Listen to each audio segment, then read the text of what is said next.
이혼하자. 민철이의 단호한 한마디에 며느리가 주저앉고 말았어요. 여보, 제발. 다시 한 번만 기회를.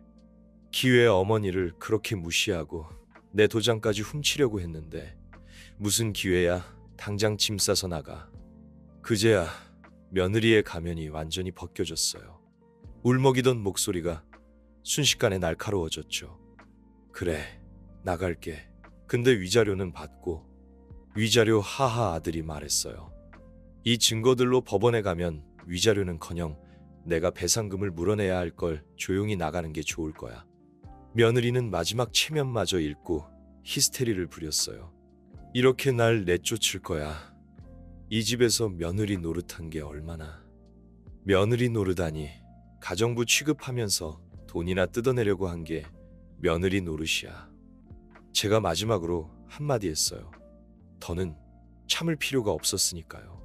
지혜야, 너는 며느리가 아니라 사기꾼이었어. 안녕하세요. 저는 수원에서 살다가 지금은 과천에서 살고 있는 강욱희입니다. 제가 오늘 말씀드릴 이야기는 아직도 믿기지가 않아요. 마치 드라마에서나 보던 일들이 저에게 일어난 것 같았죠. 저는 아들 민철이를 혼자 키웠습니다. 남편과 일찍 사별하고 수원에서 작은 분식집을 하면서 아들 하나 키우는 게 제 인생의 전부였죠. 고생도 많이 했지만 민철이가 잘 자라는 걸 보면서 힘을 냈습니다. 엄마, 걱정하지 마. 내가 꼭 성공해서 엄마 편하게 해드릴게요. 아들 민철이가 항상 하던 말이었어요. 그 말을 지키려고 그랬는지 제 아들은 정말 열심히 살았습니다. 대학을 졸업하고 인테리어 회사에 취직했다가 나중에는 과천에서 자기 사업체까지 차렸죠. 혼자 고생하면서 키운 보람이 있구나 싶었습니다. 그러다 민철이가 결혼 이야기를 꺼냈어요. 신지혜라는 여자를 소개한다고 했죠. 처음 며느리 지혜를 만났을 때가 기억나네요. 단정하고 예쁜 모습의 대학에서 영문학을 전공했다는 똑똑한 며느리감이었습니다. 어머님, 앞으로 잘 부탁드립니다. 딸 같은 며느리가 되고 싶어요. 그때 며느리 지혜가 했던 말이에요. 얼마나 기뻤는지 모릅니다. 아들도 좋은 짝을 만났구나 싶어서 결혼을 서둘러 승낙했죠. 결혼식도 치르고 민철이가 과천에서 새 아파트도 장만했어요. 어머니, 이제 수원에서 일 그만두시고 저희랑 같이 사세요. 분식집도 너무 힘드시잖아요. 아들의 제안에 처음엔 망설였습니다. 젊은 부부의 새살림에 제가 끼어드는 게 맞나 싶었거든요. 하지만 며느리가 적극적으로 저를 설득했어요. 어머님, 제가 어머님 잘 모실게요. 걱정하지 마세요. 그렇게 저는 수원의 분식집을 정리하고 과천으로 이사를 왔습니다. 처음엔 정말 좋았어요. 며느리는 제가 상상했던 것보다도 더 잘해줬거든요. 아침마다 어머님, 오늘은 제가 아침 준비할게요 하면서 부엌일을 도맡아 했고 주말이면 같이 장도 보러 다녔죠. 하지만 그건 다 겉모습이었다는 걸 깨닫는 데는 오래 걸리지 않았어요. 민철이가 출근하고 나면 며느리의 태도가 달라졌거든요.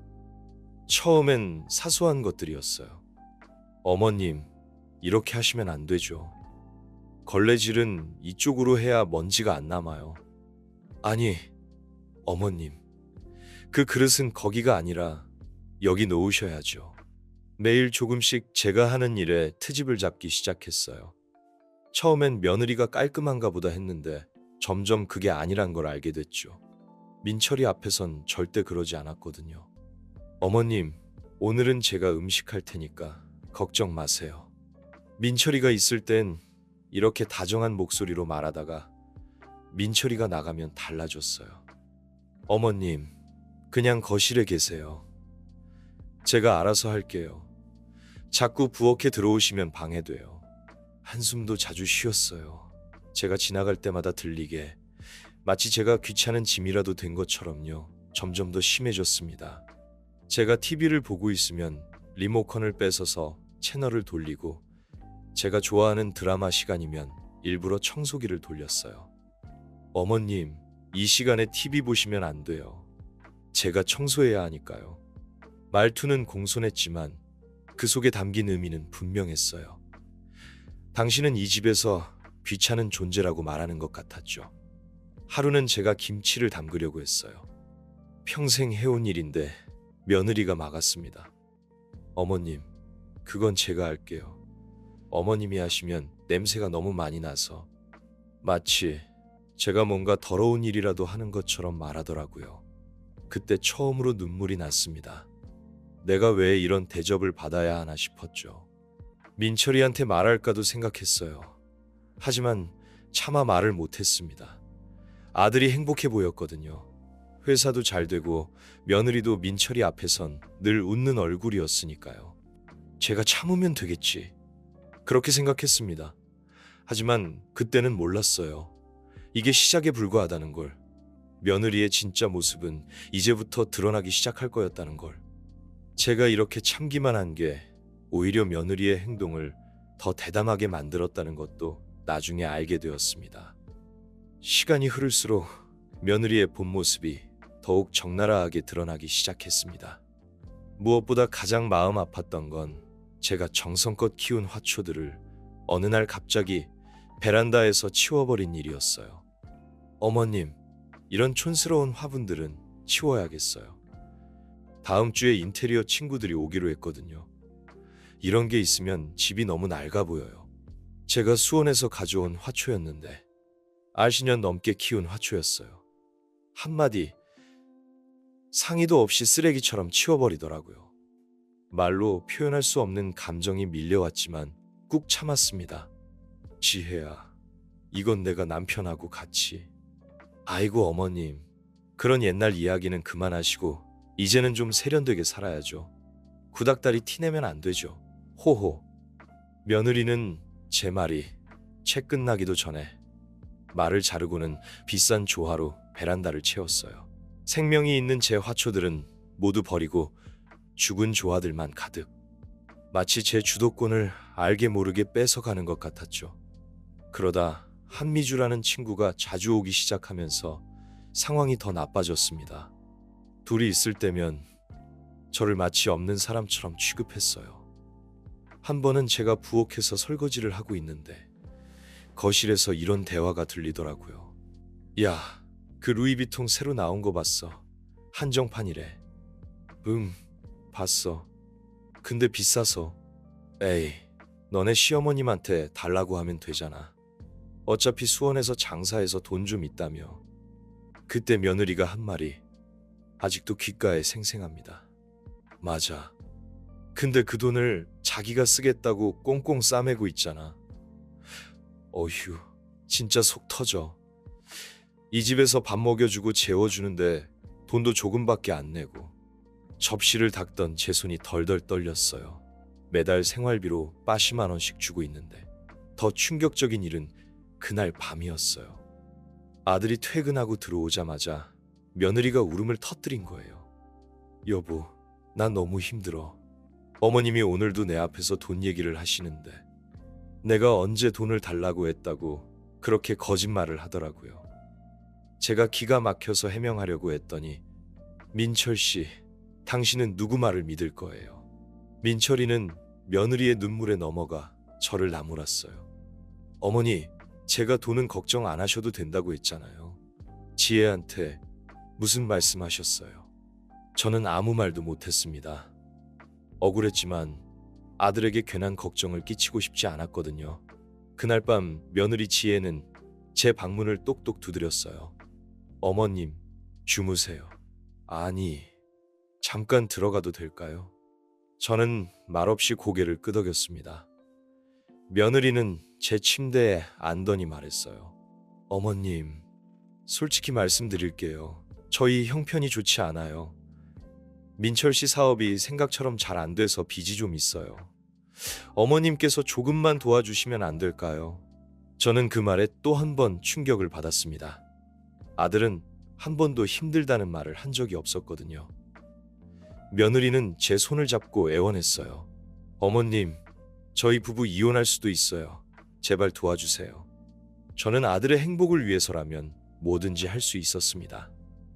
결국 수원에서 분식집을 하면서 모아둔 돈 3억 원을 며느리에게 빌려주기로 했어요. 고맙습니다, 어머님. 정말 고맙습니다. 며느리는 눈물을 글썽이며 제게 감사 인사를 했어요. 하지만 그 돈은 제 인생 최악의 선택이 될 줄은 그때는 몰랐습니다. 며느리에게 돈을 빌려준 후에도 며느리의 태도는 전혀 달라지지 않았어요. 오히려 더 심해졌습니다. 마치 제가 돈을 빌려준 게 당연하다는 듯이 행동했죠. 그리고 몇 달 후 민철이가 저를 찾아왔어요. 얼굴이 어두웠습니다. 어머니, 지혜가. 민철이는 말을 잇지 못했어요. 며느리 지혜가 돈을 가지고 도망간 거였습니다. 그리고 얼마 후 민철이는 이혼 서류를 제게 보여줬어요. 지혜가 이혼을 요구했고 위자료까지 요구한다는 내용이었죠. 저는 그 서류를 보는 순간 모든 걸 깨달았습니다. 처음부터 며느리 지혜는 저를 속이고 있었던 거예요. 돈을 뜯어내기 위해서 저에게 친절하게 대한 것뿐이었죠. 저는 너무 분하고 억울해서 눈물이 멈추지 않았습니다. 하지만 이미 늦었죠. 제가 너무 쉽게 며느리를 믿었던 탓이었습니다. 민철이는 저를 위로하며 말했습니다. 어머니, 제가 다 책임질게요. 걱정하지 마세요. 하지만 저는 아들에게 짐을 지우고 싶지 않았어요. 이 모든 일은 제 잘못이었으니까요. 저는 며느리 지혜를 용서할 수 없었지만 아들의 행복을 위해 모든 걸 잊기로 했습니다. 그리고 다시 수원으로 돌아와 새 삶을 시작했습니다. 비록 힘든 시간을 보냈지만 이 경험을 통해 저는 더욱 강해졌습니다. 왜 그러세요? 그 순간 정말 숨이 막혔어요. 제가 잘못한 것도 없는데 마치 제가 나쁜 사람이 된 것 같았거든요. 며느리의 사치는 날이 갈수록 심해졌어요. 백화점 VIP라며 자랑하고 다니더니 급기야 자기 친구들을 집으로 초대해서 매주 파티를 열기 시작했어요. 어머님, 오늘은 제 친구들이 오니까 음식 좀 준비해 주세요. 아, 그리고 파티 끝날 때까지 방에 계시면 좋겠어요. 어머님이 계시면 분위기가 좀 마치 제가 이 집의 가정부라도 된 것처럼 부려먹고는 정작 손님들이 오면 치워버리려 했어요. 그렇게 음식을 준비해주고도 제 방에 처박혀 있어야 했죠. 방 안에서 들리는 웃음소리와 수다. 문득 제 청춘이 생각났어요. 남편 여인 후 혼자 분식집 하면서 손이 트고 갈라져도 아들 뒷바라지 안 한다고 악착같이 살았던 날들. 근데 이제는 제 아들의 집에서조차 숨어 지내야 하다니. 그러던 어느 날 며느리가 은행에서 걸려온 전화를 받는 걸 우연히 듣게 됐어요. 네, 연체가 됐다고요. 아, 네. 곧 납부하겠습니다. 알고 보니 며느리가 아들 몰래 대출을 받아 명품을 사고 있었던 거예요. 카드값도 연체되고. 그러더니 며칠 뒤 며느리가 저를 찾아왔어요. 어머님, 민철 씨가 요즘 사업이 어려워서 제가 말씀드리기 좀. 그런데 어머님이 좀 도와주실 수 있으세요? 거짓말이었죠. 민철이 회사는 잘 되고 있었어요. 지혜야, 그런데 얼마 전에 산 명품 가방은 그건 제가 모아둔 돈으로 산 거예요. 어머님은 자꾸 제 소비를 감시하시는 거예요. 안녕하세요. 오늘 이모저모 인생살이를 찾아주신 여러분 반갑습니다. 오늘은 압구정동에 사시는 정미현님의 사연을 들려드리려고 합니다. 20년간 명품 업계에서 VMD로 일하시다 최근 은퇴하신 정미현님께서는 겉모습으로 사람을 판단했던 지난날의 잘못된 선입견과 그로 인한 깊은 후회, 그리고 인생의 전환점이 된 특별한 만남에 대해 이야기를 보내주셨습니다. 정미현님의 사연을 시작하기 전에 잠시 눈을 감고 란첸링 아시아년의 겨울을 떠올려 보시기 바랍니다. 매서운 겨울 바람이 불던 10월의 어느 날, 압구정 로데오 거리의 한 럭셔리 부티크에서 일어난 이야기입니다. 정미현님의 사연이 시작되는 당시 압구정 로데오 거리는 연말 특유의 분주함으로 가득했습니다. 오후 3시, 진눈깨비가 내리는 궂은 날씨에도 명품 매장들은 쇼핑을 즐기는 사람들로 북적였죠. 10년 넘게 자리를 지켜온 이 매장은 압구정 로데오의 상징과도 같은 곳이었죠. 매장의 메인 디스플레이는 다가오는 크리스마스 시즌을 맞아 골드와 버건디 컬러로 우아하게 꾸며져 있었고, 쇼윈도에는 이번 시즌 한정판 컬렉션이 예술 작품처럼 진열되어 있었습니다. 매장 안에서는 은은한 재즈 음악이 흘러나왔고 고급스러운 가죽향이 공간을 채우고 있었죠. VIP 고객들을 위한 프라이빗 이벤트가 저녁에 예정되어 있어서 직원들은 모두 준비에 분주한 상태였죠. 수석 판매 사원이었던 서연은 매장 한켠에서 진열장을 정리하고 있었습니다. 월 매출 1위를 놓치지 않는 실력자이자 최상위 VIP 고객들의 두터운 신임을 받는 베테랑이었죠. 그녀의 세련된 매너와 뛰어난 패션 감각, 그리고 완벽한 서비스는 많은 신입 직원들의 롤 모델이었습니다. 서연 씨, 이따 VIP 행사 때 입고될 신상품들 준비는 다 됐나요? 매장 매니저 임태준의 목소리에 서연이 고개를 들었습니다.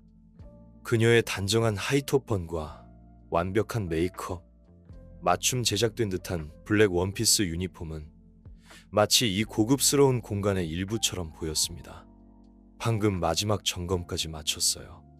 6시 행사 시작 전에 VIP 라운지 세팅도 마무리할 예정입니다. 진눈깨비를 피해 들어온 듯 살짝 젖은 연보라빛 한복을 입은 분이었죠. 70대 후반으로 보이는 그분은 우산도 없이 발걸음을 옮기고 있었습니다. 서연의 눈빛이 순간 차가워졌습니다. 그동안의 경험으로 보아 이런 손님들은 대부분 구경만 하고 나가거나 더 나쁜 경우에는 매장의 고급스러운 분위기를 깨트리는 경우가 많았기 때문입니다. 특히 오늘은 중요한 VIP 행사가 있는 날이었습니다. 서연은 이 특별한 날에 매장의 품격을 떨어뜨릴 수 있는 그 어떤 요소도 용납할 수 없었죠. 하지만 서연은 그때까지만 해도 몰랐습니다. 이 만남이 그녀의 인생을 완전히 뒤바꿔 놓을 거라는 것을. 서연이 놓인 앞을 가로막으며 말했습니다. 그녀의 목소리는 공손했지만 그 속에 담긴 차가움은 매장의 에어컨보다도 더 서늘했습니다. 혹시 다른 매장을 찾으시는 건 아닐까요? 여기는 모든 제품이 프리미엄급이라. 하지만 서연은 그 기회조차 주지 않았죠. 그녀의 완벽하게 매니큐어된 손톱이 노인의 가방 쪽으로 향했습니다. 죄송하지만 현재 매장 내 사진 촬영이나 가방 확인은 금지되어 있습니다. 서연의 말꼬리가 의도적으로 흐려졌습니다. 매장 안에 있던 몇몇 고객들이 이 상황을 흥미롭다는 듯 지켜보고 있었고, 일부는 스마트폰으로 이 장면을 슬쩍 촬영하기 시작했습니다. 아줌마, 여기 있는 가방 하나가 집 한 채 값이에요. 굳이 이런 곳에서 시간 낭비하지 마시고. 서연의 손에 들려있던 따뜻한 아메리카노가 우연히 노인의 한복 위로 쏟아졌습니다. 갈색 커피가 연보라빛 한복을 타고 흘러내리는 순간 매장 안에는 숨죽인 탄성이 흘렀습니다. 제가 너무 긴장해서, 아시다시피 이런 고급 매장에서는 이런 일이 흔치 않아서요. 서연의 사과는 마치 연극 대사처럼 들렸습니다. 그녀의 입꼬리는 미세하게 올라가 있었고 눈빛에는 승리의 기색마저 어려 있었죠. 주변의 일부 고객들은 낮은 웃음소리를 감추지 못했습니다. 이런 소란이 무슨 일입니까? 매장 매니저 임태준이 상황을 살피러 나왔습니다. 하지만 그의 시선 역시 노인의 낡은 한복을 훑어보며 차갑게 식어갔죠. 죄송합니다만 저희 매장은 특별한 고객분들을 위한 프라이빗한 공간입니다. 노인이 천천히 가방에서 꺼낸 카드가 눈에 들어왔기 때문입니다. 그의 얼굴이 순식간에 창백해졌고 손이 떨리기 시작했습니다. 블랙 에디션 VIP 카드. 매장 안에 공기가 얼어붙었습니다. 이 카드는 전 세계에 단 10장만 존재하는 것으로 알려진 브랜드의 최상위 VIP 카드였기 때문입니다. 서연의 얼굴에서 피가 싹 가셨습니다. 방금 전까지 비웃음 짓던 고객들의 표정도 경악으로 바뀌었죠. 노인, 아니 한소희 회장은 커피로 얼룩진 한복의 소매를 천천히 매만졌습니다. 한복을 입은 노인의 목소리가 조용하지만 단호하게 울렸습니다. 단 4글자의 이름이었지만 그들에겐 마치 천둥이 내리친 것 같은 충격이었습니다. 이 브랜드를 세계적인 럭셔리 하우스로 키워낸 아시아 총괄 회장, 한국 패션 업계의 살아있는 전설. 그녀가 바로 지금 커피가 쏟아진 낡은 한복을 입은 채 그들 앞에 서 있었던 것입니다.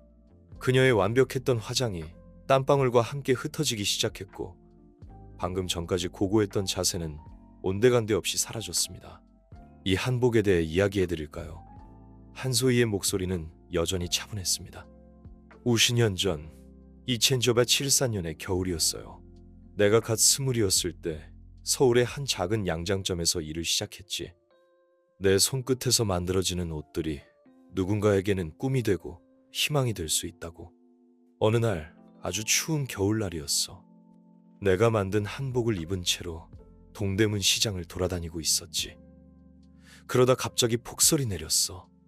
급하게 몸을 피하려고 아무 곳이나 들어갔는데 그곳이 바로 여기와 비슷한 작은 부치크였어.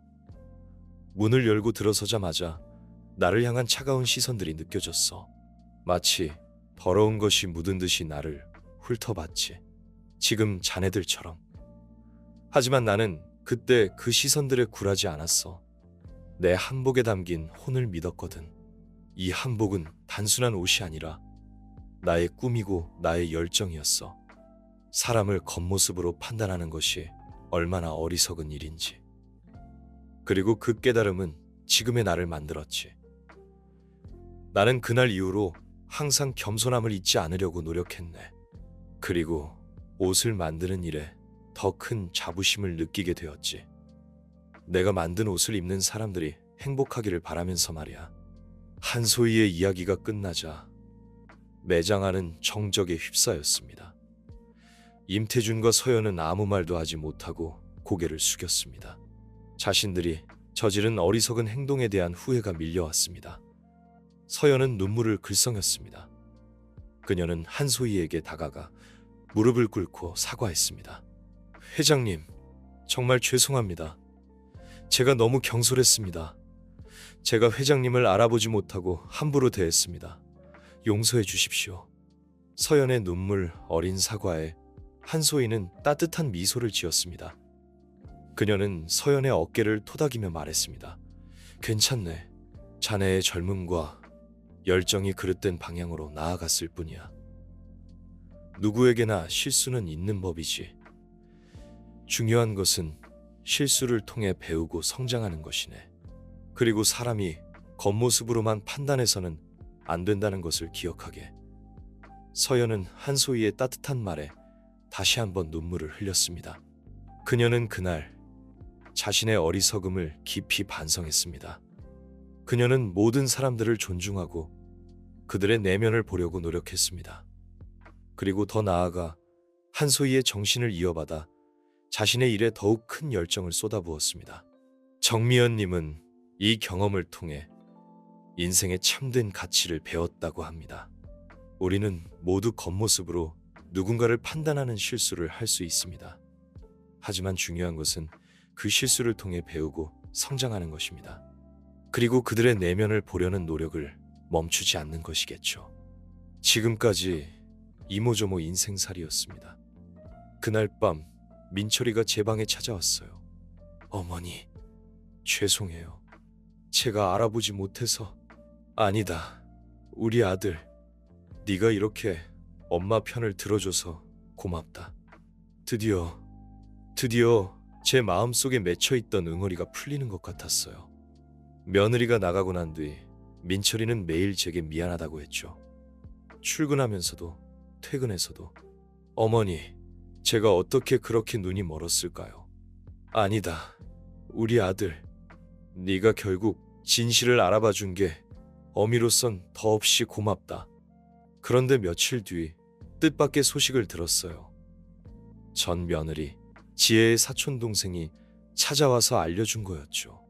어머님, 제가 말씀드리기 그런데 지혜 언니가 전세 사기를 당했다고 해요. 미주라는 친구가 소개해준 집이었는데 속으로 쓴웃음이 났어요. 제가 당한 것처럼 이번엔 전 며느리 지혜가 자기 친구한테 당한 거죠. 친구 미주가 부동산 업자랑 짜고 며느리의 전세금을 가로챘다나 뭐라나. 그래서 지금 지혜 언니가 고시원에서 살고 있대요. 미주는 연락도 안 된다고. 사람 팔자가 이렇게 한순간에 뒤바뀔 수 있나 싶더라고요. 한때는 명품으로 치장하고 저를 무시하던 며느리가 이제는 고시원 신세라니. 그러고 보니 얼마 전에 백화점 앞을 지나다가 지혜를 마주친 적이 있었어요. 예전에 늘 드나들던 명품관 앞이었는데 이번엔 직원 유니폼을 입고 있더라고요. 저를 보자마자 고개를 푹 숙이고 달아나는 모습을 보니 웃음이 나면서도 한편으론 씁쓸했죠. 사람이 욕심을 부리면 안 되는 거예요. 발 닿는 데까지만 가야 하는 건데. 그날 저녁 민철이가 회사에서 돌아와서 특별한 제안을 했어요. 어머니, 이번 주말에 수원에 다녀오시겠어요? 어머니가 그리워하시던 분식집도 보고 눈물이 날 것 같았어요. 제가 30년 넘게 운영했던 그 작은 분식집. 거기서 민철이를 키웠는데 전 며느리 지혜 때문에 그렇게 허둥지둥 정리하고 나왔잖아요. 수원에 도착하니 제 오랜 단골들이 반갑게 맞아주시더라고요. 아이고, 강 사장님. 어디 가셨다가 이제 오셨어요. 식당 나간 뒤로 이 동네 떡볶이 맛이 다 없어졌다니까요. 그날 저녁 민철이가 제 손을 꼭 잡더니 말했어요. 어머니, 다시 시작하실래요? 제가 옆에서 도와드릴게요. 민철아, 이제는 제가 어머니 곁에서 지켜드릴 거예요. 그동안 제가 어머니 마음도 모르고 결국 저는 다시 수원에서 작은 가게를 열었어요. 예전 자리는 아니지만 더 좋은 위치에서요. 민철이가 장사 미천도 대주고 가게 인테리어도 예쁘게 해줬죠. 이번엔 분식집이 아닌 정식 한식당이에요. 엄마가 끓이는 된장찌개가 최고예요. 이제는 더 많은 분들이 맛보셔야죠. 장사가 잘 되니까 이제는 직원도 두고 저는 주방에만 전념하고 있어요. 주말이면 민철이가 내려와서 서빙도 도와주고 손님들이 우리 모자를 보면서 부러워하세요. 아들이 저렇게 어머니를 위해 주다니 참 복 받으셨네요. 전화위복일까요? 그러고 보면 지혜 덕분에 오히려 좋은 일이 생긴 것 같아요. 제가 평생 해온 일을 다시 시작하게 됐고 아들과도 더 가까워졌으니까요. 얼마 전에는 민철이가 한 여자를 조심스럽게 소개했어요. 회사 후배라고 하더군요. 어머니, 이번에는 제가 잘 보고 결정할게요. 서두르지 않고.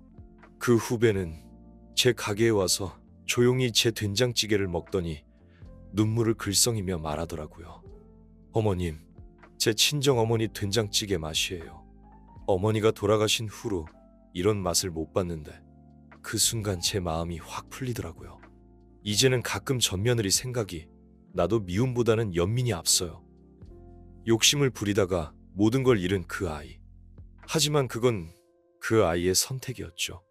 오늘도 제 가게 창밖으로 봄볕이 따스하게 들어와요.